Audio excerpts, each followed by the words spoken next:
Hey film fans! Welcome to CINEPRO, your ultimate hub for all movie recaps. From heartwarming classics to the latest blockbusters. The movie starts with Aiden, who tired of being quarantined. Aiden apologizes to his camera, saying he's tried. Then he gets the rope ready to hang himself. This all started 42 days ago. When Aiden wakes up, the woman he spent the night with is already gone. He goes to the bathroom to wash up and finds a note from his parents with a check reminding him to pay rent. He can hear yelling and pounding in the hallway, but thinks it's just the neighbors being themselves. When he turns on the TV, he finds the emergency broadcast system. Suddenly, sirens and screaming can be heard on the streets. Aiden runs to his balcony and sees a smoking helicopter crashing against a building. People are running everywhere and a lost girl asks for help, but suddenly she and a man jump on an elderly person to kill them. After a military jet flies by, a horrified Aiden rushes back inside at the same time his neighbor Brandon enters the apartment. He says that his roommate, whom he has known all his life,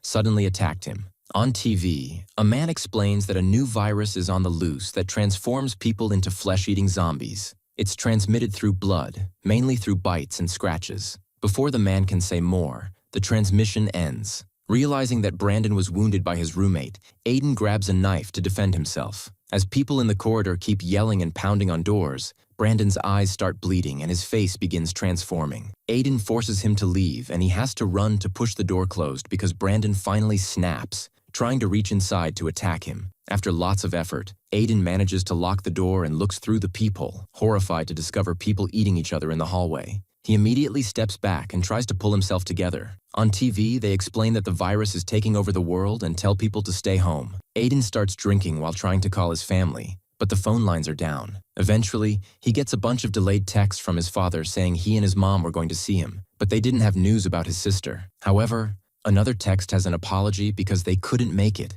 and they ask Aiden to stay alive. The last text is from his mother telling him to call them, but when he tries, the lines still don't work. Aiden has a breakdown and spends most of his day crying while staring at the world. Later, he decides to start counting the pandemic days and writes reminders on Post-its. He can't stop thinking about his father and their time together. On day 6, Aiden starts to move things around the house, desperate for a change. Experts on TV talk about the effects the quarantine is having on people's brains. On day 7, he tries recording a video log, but people are still screaming and attacking each other in the hallway, making terrifying noises that kill the moment. Aiden tries to explain how these non-stop noises have been affecting him, but he ends up closing the computer. On day 14, Aiden covers up all the windows so he can avoid seeing the state of the city, but he won't turn off the news. Experts have named the zombie screamers and explain that they repeat the last words said before turning. Aiden keeps on drinking, and whenever someone pounds on his door, he ignores them. On day 16,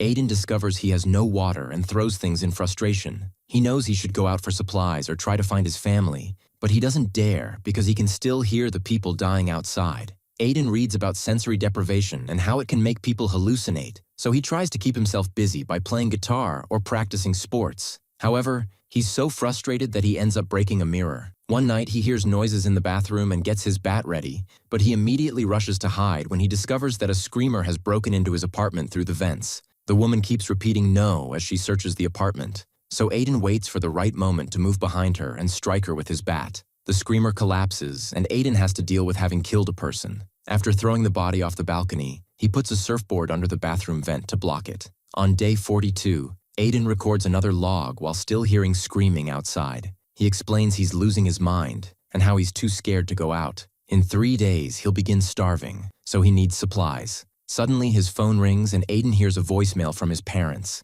They were locked in at the office and couldn't get in contact with him or his sister. The message was cut short when a screamer found and killed the couple. Hearing his parents die causes Aiden to have his biggest breakdown yet. Desperate for an outlet, he grabs his bat and leaves the apartment to find Brandon on the floor repeating, I'm okay." Aiden gets ready to strike him, but he can't bring himself to do it. At that moment, a bunch of screamers try to attack him, so he moves quickly to dodge them and runs as fast as he can. Since the screamers are blocking the way, Aiden takes the stairs to the lower floor and waits for some runners to pass by before taking the corridor. He pushes off any person who tries to attack him, and eventually he reaches the other stairs, which he climbs to return to his floor. Now he can reach his apartment from the opposite corridor and quickly pushes his fridge to block the front door. Looking through the peephole shows the screamers looking for him. Moments later, Aiden hears a loud noise and the power goes out in his apartment. When he looks out the window, he discovers the whole city has lost power. He spends the night dreaming about his family, and in the morning he wakes up to the screamer noises in the corridor.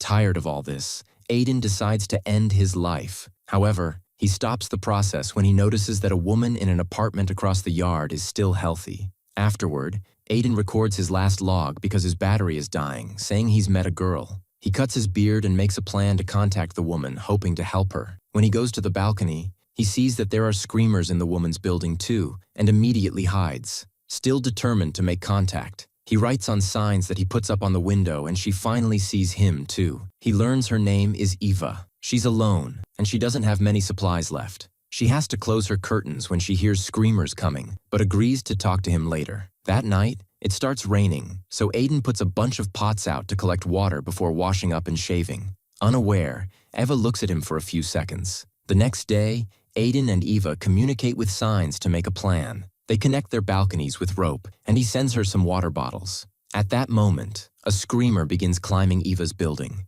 But when he's about to reach her, Aiden throws a glass bottle at his head and starts banging on his railing to get the guy's attention. That screamer starts climbing Aiden's building instead, while another screamer pounds on the door so hard that the fridge is beginning to move. Eva also throws things, but Aiden keeps the screamer's attention on him until the guy reaches his balcony. Then Aiden goes back into the apartment and locks the balcony door before rushing to push the fridge against the front door. The screamer outside begins pounding on the window to break it, but the wound makes him collapse. So Aiden uses the chance to run back outside and beat him up with a bat. Now there's blood on his shirt, so he quickly takes it off. Moments later, Aiden prepares a bag and leaves the apartment to take Brandon's keys from his body. Screamers appear in the corridor, so Aiden lies down on the floor to pretend he's dead until they're gone. Then he enters Brandon's apartment, closing the door right before the screamers reach him. Inside, there are bloodstains on the walls and a body on the bed. Aiden takes the few food supplies he can find and is surprised to find some climbing equipment as well, although the axe is missing. He checks the bedroom and finds it under the bed, but at that moment,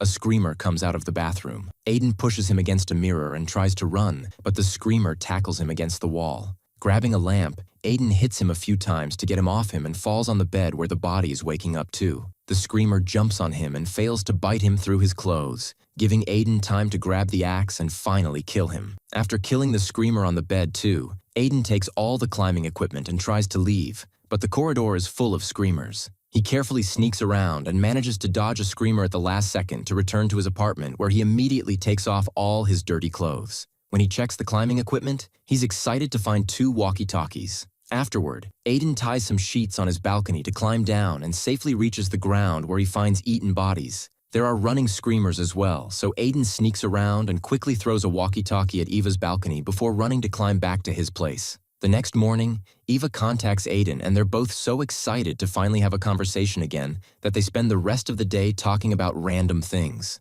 Slowly gaining back hope, Aiden decides to search for supplies again, this time leaving through the vents. He's startled by a zombified face, but it's just a dead screamer. He manages to enter the bathroom of another apartment and notices blood on the side of the tub, but when he moves the curtains, he finds it empty. Then he checks every room, and after making sure he's alone, he opens the cupboard to luckily find lots of food. Aiden has a snack before calling Eva to share the news with such excitement that he's already making plans to escape and find their families. Eva explains there are screamers at her wall every day and she's tired of it. So, she's built a rope out of sheets like he did and wants to move to his place. Things get tense when Aiden finds the fridge against the front door, which means someone lives there. He checks a door that he didn't see before and discovers a hole in the wall. Suddenly, Edward appears in the kitchen with an improvised weapon he made. He puts it down when he confirms Aiden isn't a screamer and explains he came from another apartment through the hole some weeks ago.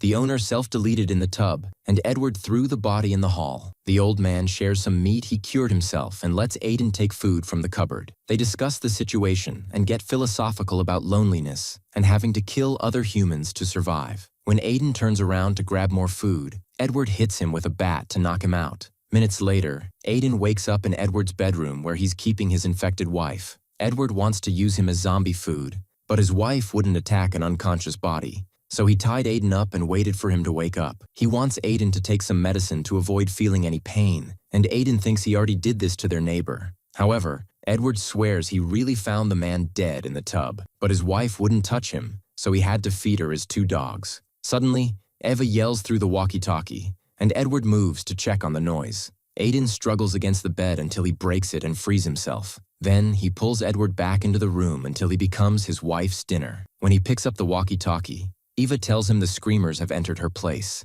Aiden immediately runs out of the apartment and the screamers chase him down the corridor. He can't enter his place because of the fridge, so he goes into Brandon's instead. He looks outside and sees Eva hiding on her balcony while the screamers pound on the glass doors. Very carefully, Aiden jumps from Brandon's balcony to his own, and now he can use the sheets to climb down. However, the sheets slip and he falls until he painfully lands on a chair. The noise gets the attention of a screamer who quickly comes after him. Aiden finds a gun next to a body and grabs it to shoot the man in the head. As screamers jump from other balconies, he shoots another enemy to clear the way. Eva throws her sheets and Aiden starts climbing, but so does a screamer. Aiden has no choice but to jump on a different balcony and cut the sheets to make the screamer fall. Now Eva can climb down to meet with Aiden on the lower floor with a tight hug.